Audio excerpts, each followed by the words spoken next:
Ah non, depuis que j'ai couché avec lui, rien ne va. Bonjour, je suis une dame de 38, divorcée et mère de 3 enfants. Je travaille, et je n'ai pas vraiment le temps pour les sorties et autres. Sous un commentaire dans un groupe un jour, j'ai fait la rencontre d'un homme. On a commencé à discuter, il a 40 ans et vit aux USA. Il était marié, il me l'a dit. Nous avons commencé à discuter comme des amis et rien de plus. Je me suis habituée à lui parler lorsque je revenais chez moi le soir. Je gère une grande structure. Il me donnait vraiment les conseils pertinents.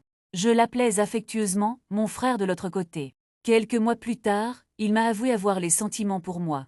J'ai décliné car je le sais marié. Il m'a dit qu'on peut alors rester amis. Je me suis sentie mal à l'aise. C'est vrai que s'il était célibataire, c'est le genre d'homme que j'aurais accepté, mais là il est marié. J'ai commencé à être un peu distante. Nos conversations étaient vraiment rares. Il me manquait, mais je ne pouvais pas revenir en arrière.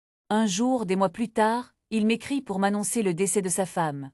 J'étais choquée et peinée pour lui. Elle avait un cancer, je ne savais même pas. C'est comme ça que j'essaie de le remonter en ligne, car il a aussi été là pour moi lors des moments difficiles. Le programme du deuil sort et tout.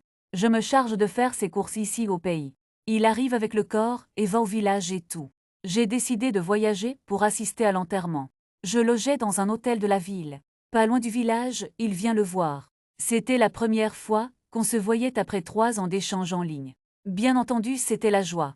Il me dit comment je suis belle en vrai et tout ça. C'est trop long, le lendemain on se revoit. Je ne sais pas comment je me suis retrouvée dans son lit, je m'en suis voulu. Il y a le corps de sa femme encore à la morgue. Il me dit qu'on n'a rien fait de mal. Sa femme est déjà morte, etc. Mais je me suis vraiment sentie mal. Après, ça ce n'était pas mon objectif en allant là-bas. Les faits étaient déjà là. J'ai serré le cœur et assisté à l'enterrement le lendemain, et après j'ai pris ma voiture et je suis rentrée sans plus lui dire au revoir. Il m'a appelé, je n'ai pas décroché, écrit rien. J'ai repris ma vie, sauf qu'après ça rien n'allait plus dans la vie. 2 jours plus tard, on m'a renvoyé de mon service sans aucune raison. Ma voiture a pris feu au carré, heureusement Hélène, y avait personne dedans. La mère a cassé son pied, moi Phil a eu un accident de moto. Mon bailleur Q dit qu'il récupère sa maison. Mon pied a commencé à pourrir. Tout ça en une semaine, j'étais dépassée. C'est là où une amie me dit que j'ai dû faire quelque chose qui a déclenché tout ça. Je ne crois pas aux superstitions, mais j'ai pensé direct à mon aventure d'une nuit.